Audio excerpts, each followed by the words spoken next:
1943년 10월 10일 쌀쌀한 아침입니다.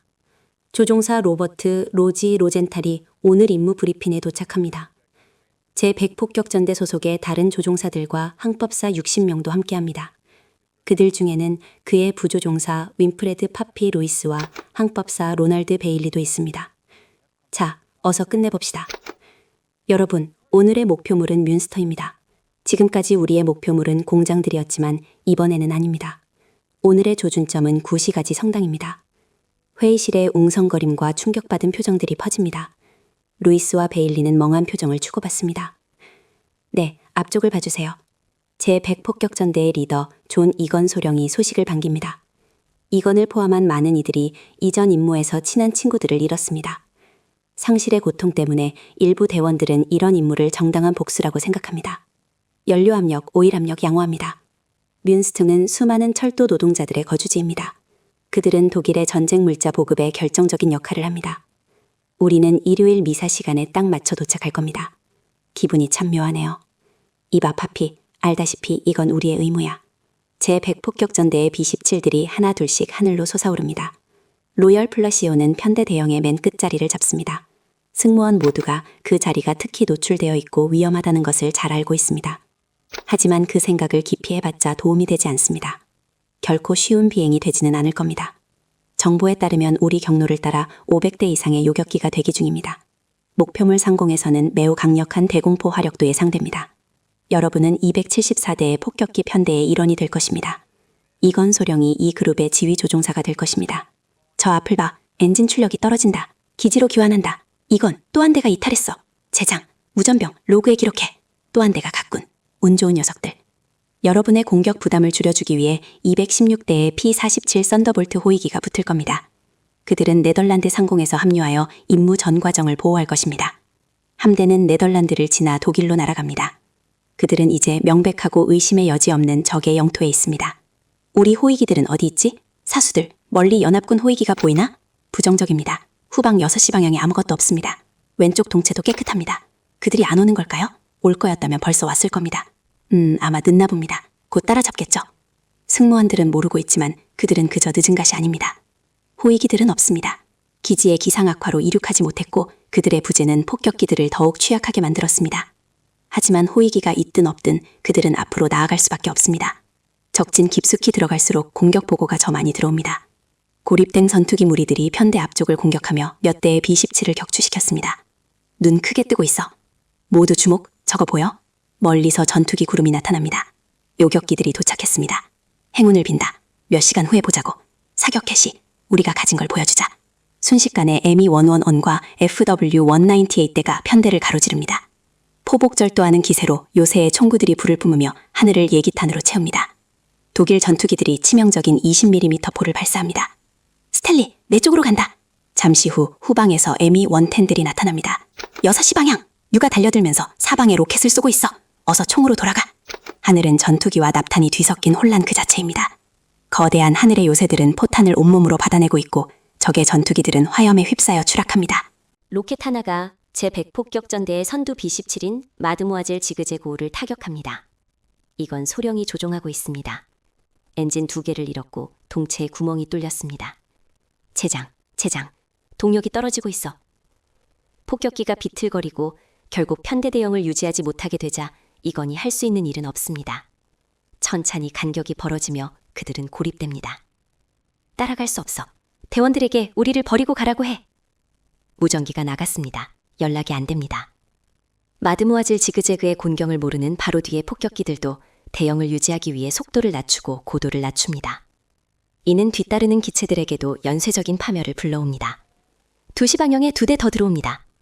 처음에는 전투에 너무 집중하느라 아무도 눈치채지 못합니다. 하지만 곧 편대 사이에 벌어지는 간격이 분명해집니다. 우리가 뒤처지고 있어. 왜지? 위험할 정도로 고립되고 있다. 속도 올려. 리더, 들리는가? 이건! 혼란이 퍼지고 조종사들은 불가능한 선택에 직면합니다. 전우들과 함께 작은 대형에 남을 것인가? 아니면 그들을 버리고 더 큰 대형으로 달려갈 것인가? 제100폭격전대의 한열의 요새 2대가 결단을 내립니다. 스로틀을 최대로 밀어붙이며 더 큰 그룹을 향해 질주합니다. 맨 뒤쪽의 로열 플러시오 내부에서도 두 조종사는 혼란에 빠졌습니다. 편대가 무너지고 있어. 우리가 뒤처진다. 어쩔 수 없어. 저 간격을 뚫으려다간 모든 독일놈들이 우리에게 달려들 거야. 그들은 남기로 결정합니다. 독일군은 즉시 고립된 11대의 B-17그룹을 발견하고 먹잇감을 향해 덮칩니다. 피해가 급속도로 쌓입니다. 여러 대의 B-17이 연기를 내뿜고 사수들은 완전히 압도당합니다. 로열 플러시의 대원들은 FW-190 한 대가 달려들어 전우의 알기를 타격하는 것을 지켜볼 뿐입니다. 거대한 화염구가 치솟습니다. 친구들이 목숨을 걸고 탈출하지만 폭격기는 결국 통제력을 잃고 산산조각이나 폭발합니다. 곧이어 두 번째 B-17이 20mm 포탄에 여러 발 맞은 후 불길을 휩싸입니다. 추풍 낙엽처럼 떨어지고 있어. 목표까지 3분 남았다. 또 다른 B-17이 전투기들의 공격으로 날개와 동체가 조각납니다. 다가올 대공포가 두려워진 조종사는 편대에서 이탈해 단독으로 귀환길에 오릅니다. 어디 가는 거야? 하지만 그것은 전투기들을 불러 모을 뿐입니다. 그들이 사방에서 에워쌉니다. 기체를 갈기갈기 찢어놓지만 도시로 향하는 편대에 집중하기 위해 비행 중인 상태로 내버려 둡니다. 전투기들은 이제 마드모아젤 지그재그에 탄 이건 소령에게 주의를 돌립니다. 끈질긴 공격으로 주요 시스템이 하나씩 하게 되며 요새를 조종하기가 점점 더 어려워집니다.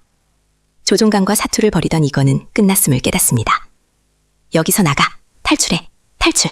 승무원들이 뛰어내리기 시작하지만 부조종사는 이건희 대원들을 위해 기체를 안정적으로 유지하는 것을 돕기 위해 남습니다.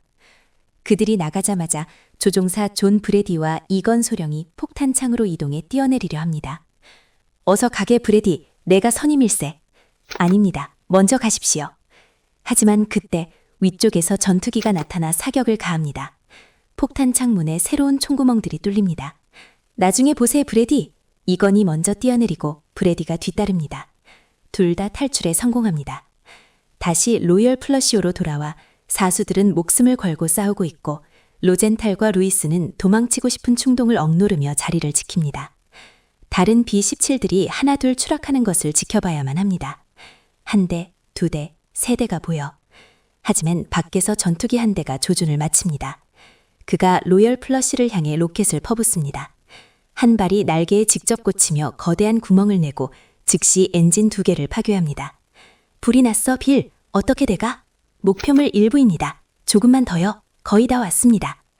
독일 전투기들이 기술을 돌립니다. B-17들이 무엇을 향해 가고 있는지 잘 알기 때문입니다. 전투기들의 폭풍이 지나가고 대공포와의 소용돌이가 몰아칩니다. 나머지 편대는 이미 사라졌고 도시의 모든 포는 이제 살아남은 세대의 폭격기에 집중됩니다. 버텨라 얘들아, 우린 총구할 수 있어. 대공포가 남은 기체들을 찢어놓습니다. 또 한 대가 당했어 로지. 그중 한 대의 불이 붙어 화염에 휩싸인 하늘의 요새에서 탈출하기 전 일찍 폭탄을 투하할 수밖에 없습니다. 도착했다. 자동 조종 장치 가동. 폭격수, 자네 비행기야. 알겠습니다 조종사님. 기체의 제어권이 폭격수에게 넘겨집니다. 폭탄창 문이 열립니다. 조준점이 고통스러울 정도로 천천히 다가옵니다. 거의 다 제장! 음악. 끝에서 두 번째 B-17이 직격탄을 맞고 거대한 불덩이가 됩니다. 기체가 천천히 기울어지며 추락하는 내내 분해됩니다. 로열 플러시가 마지막으로 남았습니다. 폭탄 투하! 이제 비행기는 자네 거야. 로젠탈은 즉시 제어권을 되찾고 대공포를 피하기 위해 기동합니다. 여기서 빠져나가자! 그들은 단 2개의 엔진과 심각한 손상을 입은 채 절뚝거리며 도시 상공을 벗어납니다. 다들 어디 있지? 후방 6시 방향. 구름 사이로 여러 대의 독일 기체가 나타납니다. 로열 플러시의 사수들이 사격을 개시하지만 고립된 그들은 손쉬운 먹잇감입니다. 탄약 확인해! 다들 꽉 잡아! 절망적인 상황에서 로젠탈은 모든 폭격기 조종 상식을 버리고 회피 기동에 들어갑니다. B-17이 좌우로 선회하자 동체 사수들은 살기 위해 매달립니다. 폭격기가 그들 아래로 급격히 기술을 숙이기 전 짧은 순간 동안 그들은 사격을 가합니다. 4대의 FW-190이 로열 플러시의 6시 방향에 붙어 하늘 끝까지 추격합니다. 정말이지? 내 쪽으로 간다! 후방 사수 드블라시오 하사가 왼쪽에서 두 번째 기체를 조준하고 점사합니다. 세 번째 점사에서 그는 적기의 왼쪽 날개를 깔끔하게 날려버리는 치명타를 입혔고 그 기체는 윙맨과 충돌하여 2대 모두 하늘에서 추락합니다. 그는 즉시 다음 전투기로 타겟을 돌려 엔진을 타격하고 조종석 덮개 캐노피를 부숴버립니다. 마지막 전투기는 드블라시오의 치명적인 사격에 기체가 찢긴 채 퇴각합니다. 하지만 독일군은 아직 끝내지 않았습니다. 6대의 기체가 폭격기 뒤로 늘어섭니다. 쌍발 엔진 전투기들이 로켓을 발사하자 드블라시오가 응사합니다. 전투기에서 뿜어져 나온 연기 흔적이 사방에 가득합니다. 음악. 기적적으로 아무것도 맞지 않았습니다. 그는 그중 하나를 노리고 다시 사격합니다. 59경 기관총이 독일 전투기를 찢어발기며 불을 붙입니다. 나머지 적들이 응사하며 폭격기 동체를 뚫고 폭발하는 납탄의 폭풍을 쏟아냅니다. 2명의 동체 사수가 파편에 맞아 고통 속에 바닥으로 쓰러집니다. 상태가 안 좋아. 무전기에서 도와달라는 비명소리가 들립니다. 드블라시오는 눈에 불을 켜고 가진 모든 것을 동원해 사격합니다. 그는 편대 전체를 가로질러 조준하며 타겟을 계속 바꿉니다. 그의 총탄이 190 2대를 타격하여 통제력을 잃고 서로 충돌하게 만듭니다.